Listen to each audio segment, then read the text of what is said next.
Welcome to Impactology Live. Here we are, the final guest after 3 days, and it's been a long 3 days, but it's been a positive 3 days, and it gives us the absolute pleasure to welcome Jeremy Andrulis to Impactology Live. Jeremy, how are you?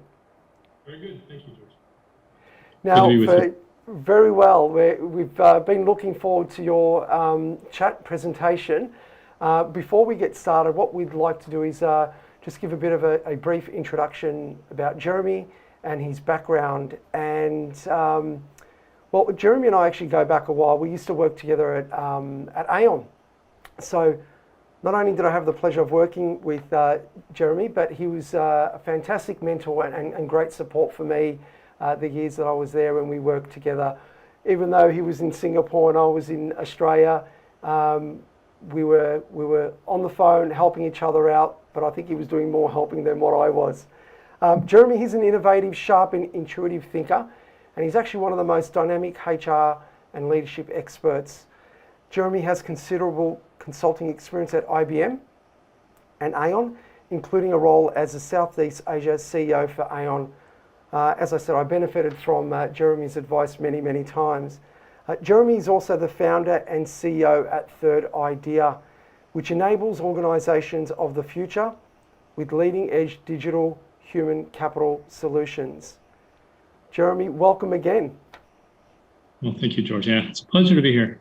Nice to see you again, Rita, as well. You too, Jeremy. Thanks for joining us. Sure.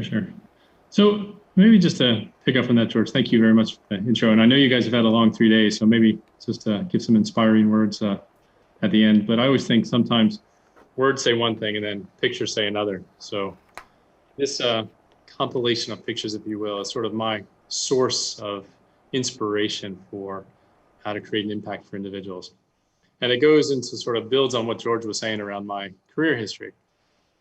Besides, after my stint with IBM and before Aon, I took a gap year when I was 35, albeit, but got a chance to travel around the world and just, do a lot of hiking, ostensibly to maybe try my hand at being a photographer or a writer. So I tried that for about a year. Obviously, I went back to work, so it didn't work out as well. Realized I like to eat, have a roof over my head. But one of the things I did observe, and when you take pictures and you're a photographer, two things really come to mind. One is patience. You really need to have the patience because whether the light or the scene has to develop in itself, and you have to observe. And it's in those quiet observations with patience what I really understood where impact happens. There are big events, of course, but this compilation is just a small sample of some of the pictures I took, really for me taking the idea of where does impact happen? And it's not in the big moments always. It's in these small, little, sometimes one-on-one moments or solo moments or reflective moments. And this is what I really started to realize for me as well. To make an impact on people, it doesn't have to be big things. Sometimes there's small things that matter. And then I thought to channel that sort of idea when I went back and started getting into work more around people and spent a lot of time focused obviously in the HR domain, understand how we can create a better experience for individuals. And then when I broke out on my own to start my own company, Third Idea, I wanted to say, okay, where can this actually come to a forefront and really make an impact on the day-to-day experience? I really centered on the idea of managers and really the first line managers specifically. A lot of attention goes to leaders, sort of that group to inspire folks.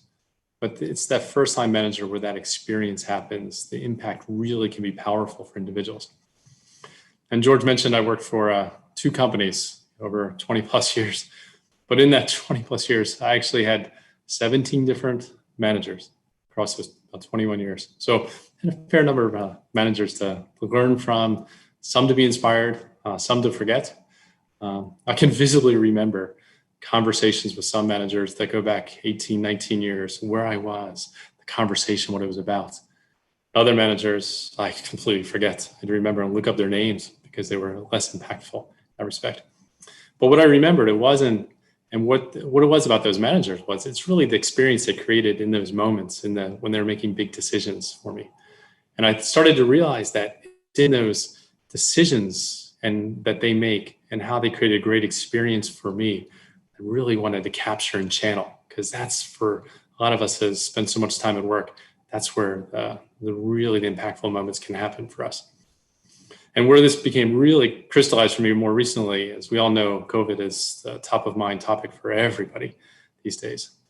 So one of the organizations I'm working with is a financial services company. They have a fairly dynamic and caring culture, I'd say. And the leadership wanted to spend some time to understand how the COVID experience was impacting this manager group.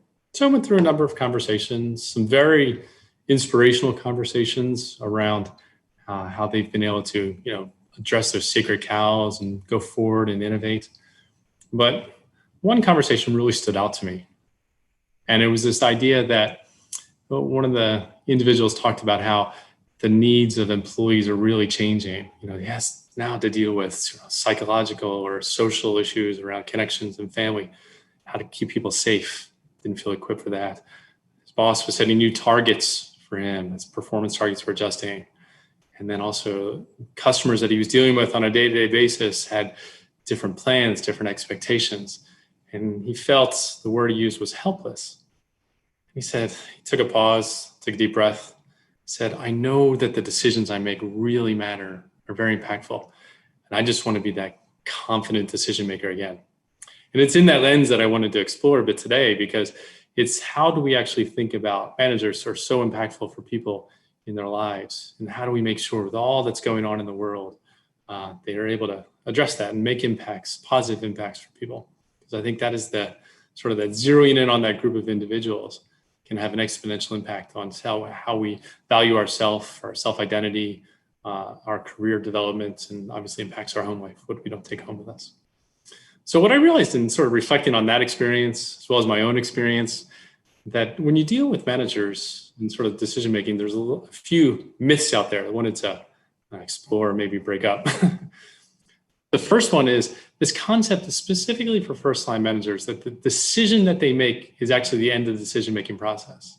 Obviously, a fair bit of time for many folks is spent to actually understand the criteria, gather the data, run the analysis, and make the decision. But as a first-time manager, you don't have anyone to hand that off to. Once that decision's made, if there's any issues downstream, you have to address them. Take simple, common, everyday things such as maybe a new position is created, and a manager has to make a decision. Do they hire from outside or elevate someone and promote someone internally? You can make a decision, you run all the analysis, but if a decision is made to bring someone from the outside, there's a fair bit of work that has to go on after that decision, making sure that the team understands why people who are passed over for that opportunity are not disengaged and are able to still perform well. The new person obviously coming in, you have to make sure they're absorbed and they understand the culture, the work habits, as well as understand the work. So a fair bit of long tail a lot of times. There's no one to delegate that to. That's their responsibility. So it is creating this experience across the decision-making value chain that has a longer tail. The second myth I really observed was around decision-making. We always talk about as points in time. So given the context, our situation, whether it's COVID, given this context of situation, this is an isolated event that needs to make sure that there's a decision made. But people have memories. There's history decisions. So if you were that manager and continuously brought someone in from the outside, how are you able to make sure that they're able to deliver on that sort of expectation? And if you continually do this year after year, your reputation will very much be exposed as someone who's bringing in someone from the outside and making sure you're able to deliver on those expectations. So it's very important that you're able to sort of build a profile about yourself, because people do have memories, even though at this decision point in time. And the third thing that's important is that there's always this concept of data. If we have more data, we can run more analysis, we can make a perfect decision. But that perfect decision, fallacy, or the best decision is sometimes difficult to overcome for folks. Because again, in that situation, individuals have expectations of what that decision will be for them as well. So even though you run analysis and run data, you're dealing with people, and how you're able to interact with people on a day-to-day basis and convince them that this is the right thing is more to it than just the actual decision that the data can provide. So it's through these things that I started to realize that there's a lot of room for improvement for how managers are able to going to be able to deliver on their expectations for those individuals and create this, experience, not just a decision for folks. And where this really, again, when I started to frame this out for myself and think about those individuals who really impacted me and able to make a good decision, it was really this concept of thinking and starting with people. And I show this in these three, obviously, stakeholder groups of customers, employees, and shareholders in a triangle. Because in many of the companies I worked for, that's how we called it. It was almost like the magic triangle. Some individuals and companies draw a connection between these folks. Take care of your employees, who will take care of the customers, who will take care of the shareholders in the business. But really, when you start to think about the decisions that are made, you are dealing with people. And that perfect decision, if you really reflect, all of you, on the decisions you make, how many are able to address all three of the needs of these individuals, all the needs of these three individuals segments? It's difficult. It's very difficult. Things that really came, to a forefront for me as I reflected on some of those, conversations I had with managers around this. And again, one stood out for me in terms of a conversation I had with a woman who was running an IT services company. And we had a broader conversation around where the business was going, her plans for the future.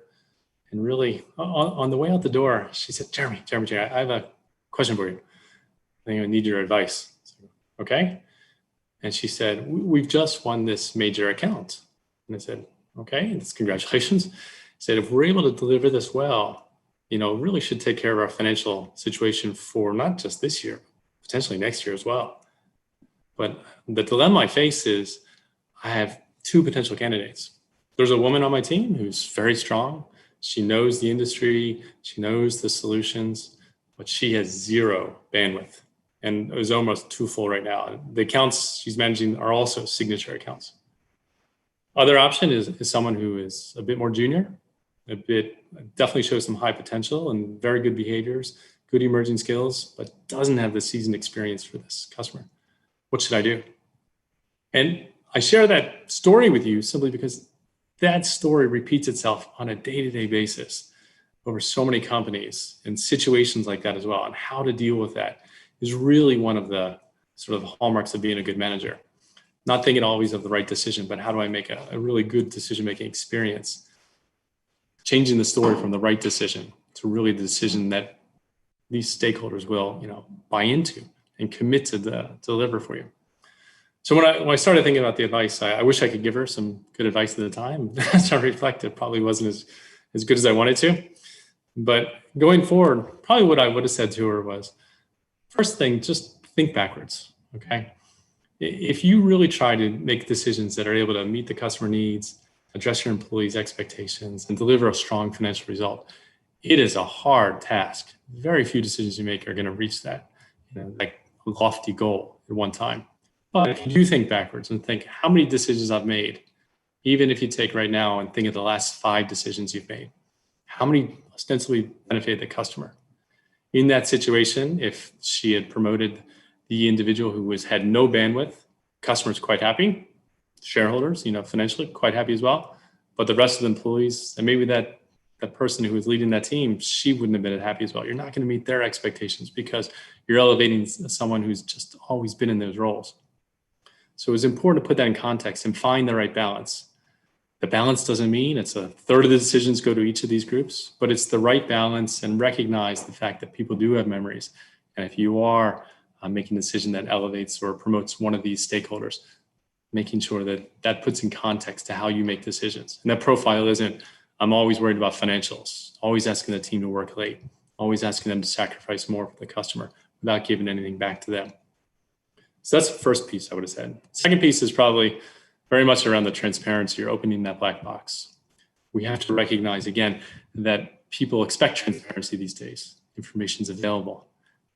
Individuals grow up today being involved in decision-making with their parents. They expect that. So sharing a bit on the criteria you used, the process you used, who you consulted, and the roles around decision-making, with the goal really not to make sure that to make the right decision as the end of the process, but a right decision-making experience for these groups. So in that situation, if you do have to You're going to promote the individual to that role who was less seasoned, and you would work with the customer, provide the right support, showing that you are giving opportunities for your team to showcase their skills as well. You're available to provide the support. You're really managing that decision as an experience for all three of these stakeholder groups, not just as a one-time decision that's done. And it requires a fair bit of transparency on the sort of the process, the roles, and the criteria. And the last thing that I would probably offer to her and others in these situations is, if to create an experience around decisions, you really have to understand that it's a moment that matters for many of these individuals. And that moment that matter is something that people bring in their own set of expectations. So employees who maybe that high potential in this scenario, they may have said, I wanted to have a signature role within 18 months of starting this role. And if they're not meeting that expectation, they may look for a job elsewhere. And the woman who was going to be promoted, who didn't have the bandwidth, said, oh, my daughter only has 2 years left in high school. I want to spend more time with her. I don't want to commit this more time. I'm willing to do that in 2 more years, but I need some headspace and breathing space to spend with her for these last 2 years that she's at home. And these kind of conversations, understanding the expectations, really starts with making an impact. Have to start with the outside in. You have to start by understanding these stakeholders' perspectives, their expectations. You can't make an impact on people just thinking of your own perspective and your own goals. So understanding the moment is really about that, flipping the script a bit and working from the outside in, making sure that people understand that you understand, you have empathy, you have an understanding of their situation and their expectations, and you're able to move forward and make those decisions in conscience. So dismiss sort of the perfect decision and really start to, as you start to think backwards and find the right balance, provide more transparency, and really putting yourselves in their position to understand their moment. That's sort of how I'd move forward on these things. So George and Rita, I mentioned these things as well, just to tee off, because in my experience, it's just this way for us just to make impact on the little things. It's those day-to-day decisions and this frame of mind where the impact happens. It's the things I remember over my life in terms of who impacted me. It wasn't always the big things. They took the time. They did these things as well, and they put things in context. They really understand what I cared about.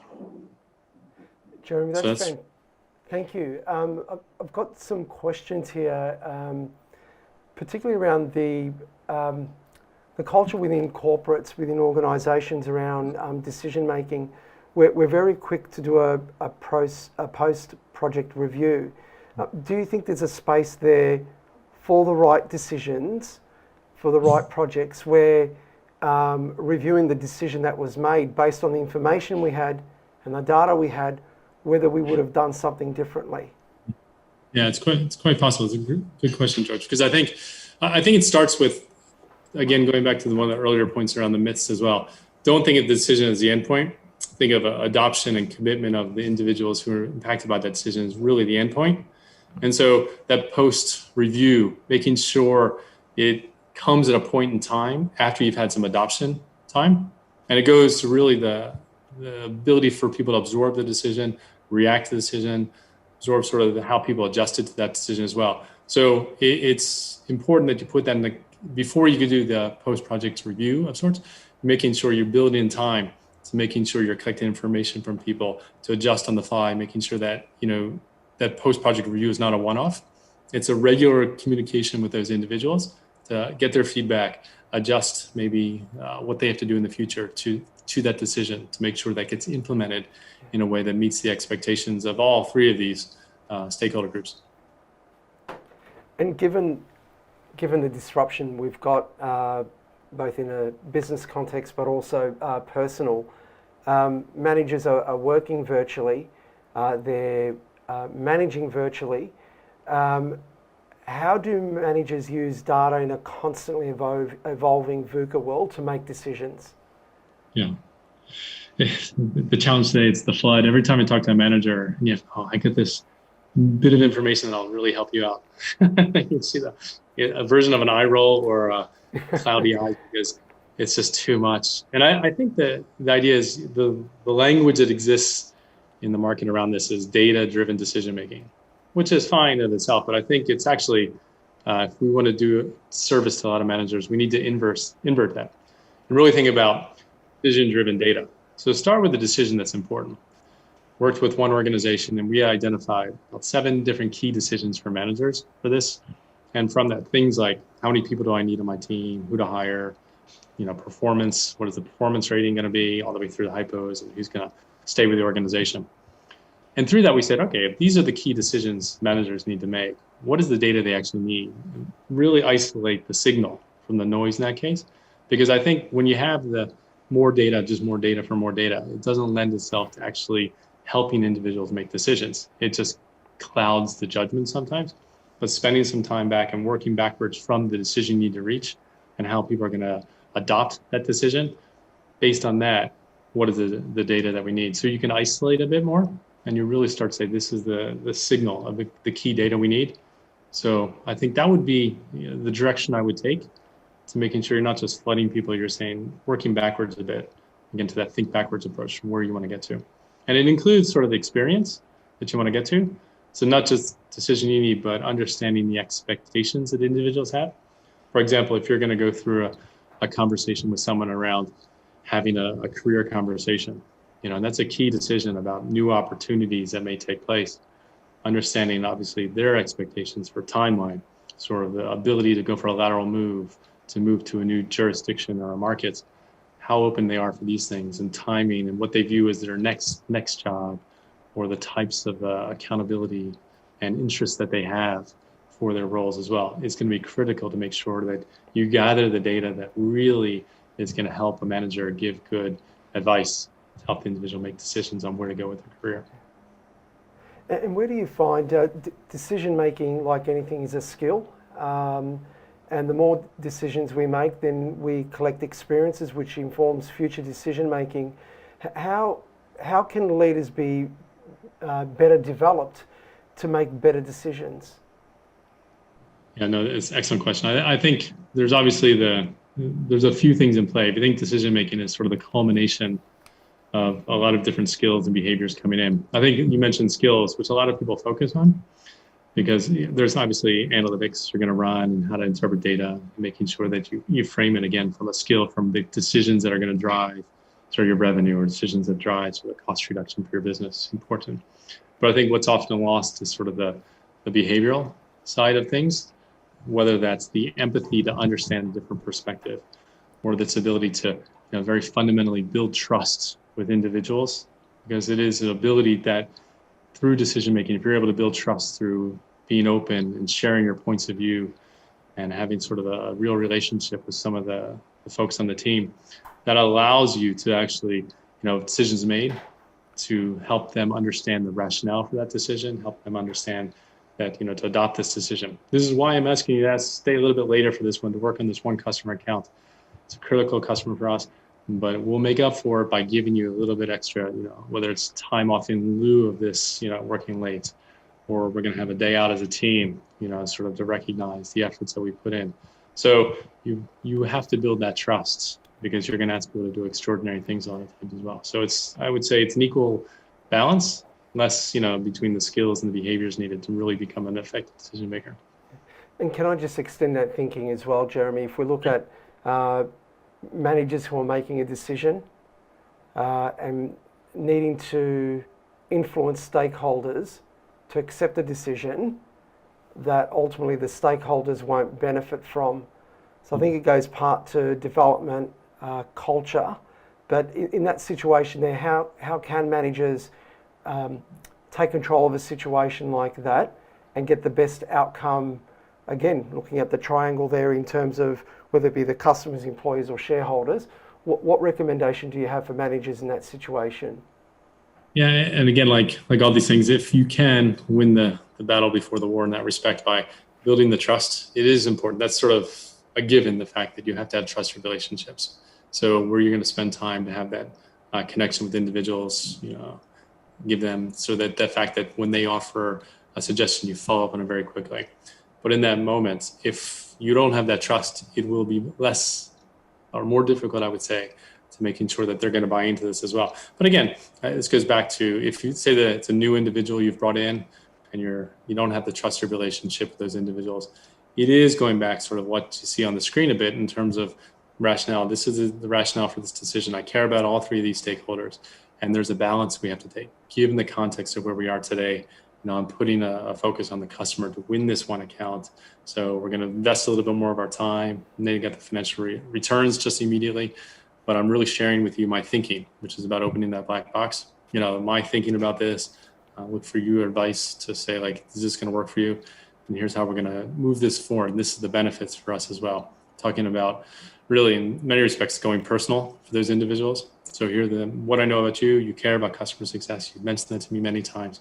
So you making sure that you go personal to connect with them on a very much a one-on-one basis when you're having that reticence or the blocking around decision making. But again, the key thing to remember on this is not something as an experience that's going to happen right away. You'll have that one conversation job done. It is an ongoing buy-in process for many folks, and you're going to touch base with them, and you're going to respond to them and reconnect with them as well to make sure they do understand as well. Because this is that fundamentally that change of mindset that is, again, decision's not the end. It's sort of the midpoint of a process. And your goal is to create an experience where people adopt the decision and they're able to make sure that they live and breathe for the results, the best of their abilities.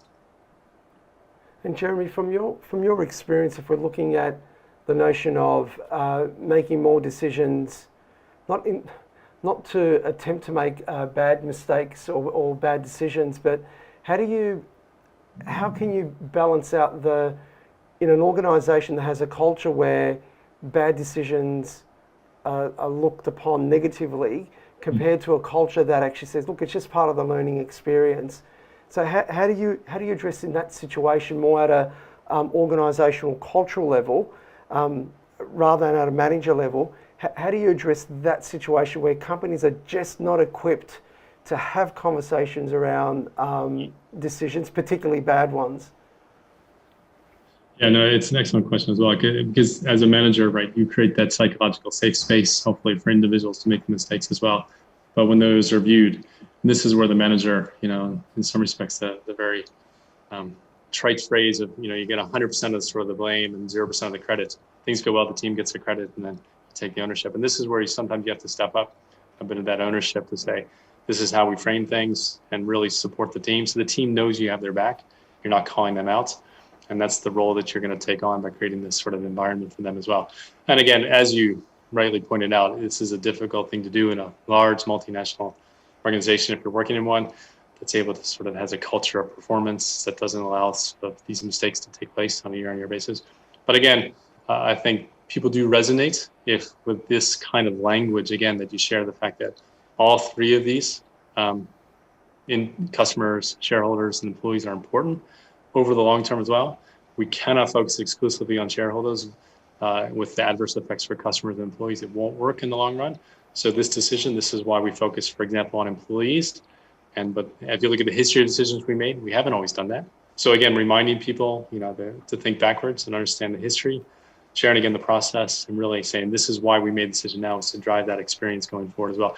Listen, these are not easy things to deal with as well. Mm-hmm. And again, but I would say in addition to what's on the screen, it's that stepping up to take that accountability, to making sure that you are really owning that decision for the team. They understand you have their back, because that's a big part of that, creating a psychological safe environment for individuals. And Jeremy, what advice do you have for organisations where the speed of decision making? So you've got some organisations, and I might reflect back on my consulting days. There was a tech firm, an Australian tech firm that I worked with early in their journey, and was doing a reward project with this particular organisation. And I walked in there, and I hadn't done any work with them in the past. They were the darling of the stock exchange here in Australia. And what absolutely floored me in that example there was the speed of decision making. So we would be in a meeting, and it would be a cast of thousands. And at a glance, I would think, this is a bit rich. We're trying to make some decisions here. But they just had the DNA to make fast decisions. They would process, synthesize, make a decision, and move on really quickly. So So the question in that respect, Jeremy, is what is it about those organisations, from your experience, that if we look at the other end of the spectrum where there's organisations that just get absolutely paralysed with information and data, and nothing, no decision is made quickly. It seems like a bit like walking through mud. So they're the two ends of the continuum.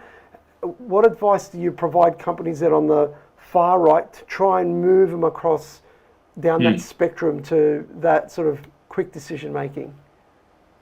Yeah, it's similar themes to, I think, decision making and sort of agility, and really to pivot as well. And I think those are really kind of similar frames of mind you have to have. And the irony of like being agile and making speed decisions is sometimes you really need to go slow at first. So you mentioned the word governance as well and process. So people are very, very clear, for a couple of things. One is that you're breaking things down maybe into here's the criteria that's required. So before we make a decision, and we need these three pieces of information, how it's going to impact employees, how it's going to impact the customers, how it's going to impact shareholders as well. That's all going in. They're very clear in terms of the governance, the data that's required.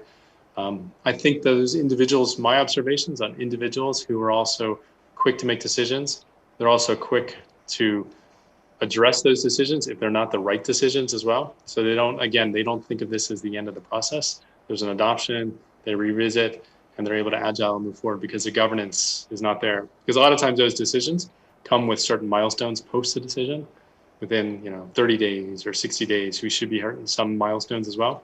So again, it's thinking down the line as well about how do we adopt and how do we know this was the right decision as well. So I think those are the individuals. So the folks on your right-hand side who are a bit slower as well, again, it's starting to think about the process, the criteria.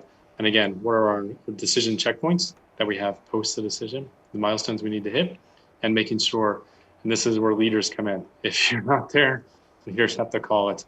We have our rules, and we see this now about, on a broader scale around, COVID of what's going on as well. There was rules put in place, certain thresholds you hit to, and that leads to certain decisions being made. Some leaders are very much following through this. So you guys are in Melbourne, you quite well know that. Certain thresholds are hits. They go back to what happens in sort of New York City now in America. Same idea, certain thresholds are hit. So they're making those decisions based on, they're able to make quick decisions because they set the ground rules in advance. And then they'll measure those milestones very quickly as well. And that's important. But in that example there, Jeremy, as well, we've got the customer, the employee, and the stakeholder. But in that example there, and we're seeing health professionals trying to make the right decision with the information that they have, with the bureaucracy and macro environment that they operate in as well. So just looking at that framework where you've got the customer, employee, and shareholder, is any sort of view around sort of the interaction with the macro environment as well? Because we've got all governments, state or federal, are trying to work out how to deal with COVID. And we've got health professionals with similar expertise, but we're finding that the decision making cross-border and even sometimes within country is differing. So looking at your model there, how does that fit into the model and the influence of the macro environment as well? You're going to get me to talk out of school a bit. It's dangerous going into health policy. And it's not about politics, but it's just more about the environment that individuals have to make a decision. Well, I think part of it too is it goes back to some of the earlier points around understanding expectations of these groups, and they're changing, and they're recognizing they are changing on a frequent basis. So, in your scenario, take what parents are expecting for their kids, or what small business owners are expecting in terms of being able to really thrive in that environment as well. It's a similar, so need to touch base with them much more frequently. It's not, and again, this is the VUCA world on steroids in that respect, where things are being, volatile and uncertain very much on an exponential basis as well. So if you're not talking to those individuals to understand what their expectations are, it's going to be very difficult really going forward to making sure that we're able to understand sort of those needs.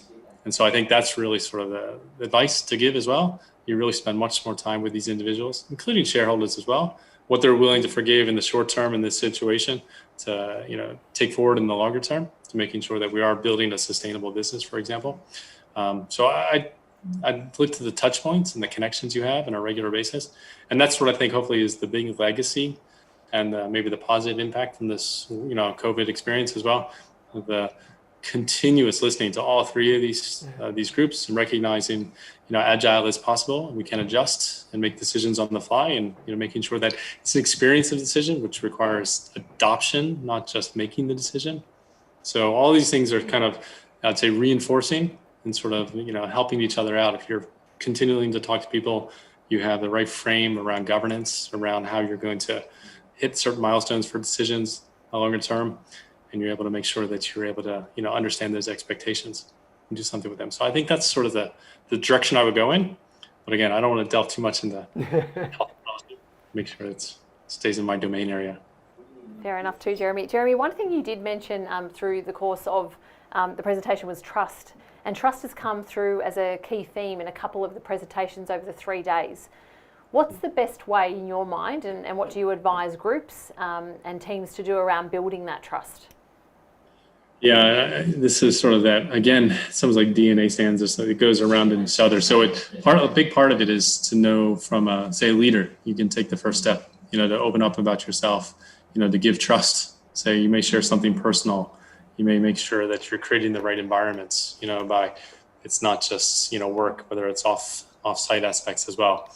But it is one of the things around, so it's opening up things, it's creating the environment for that, it's meeting commitments. My gosh, it's the number one thing where I think trust typically fails as well. If an employee comes to you with a simple request, hey boss, I want to know a little bit more about, how our business is going, and you dismiss it and you don't go there.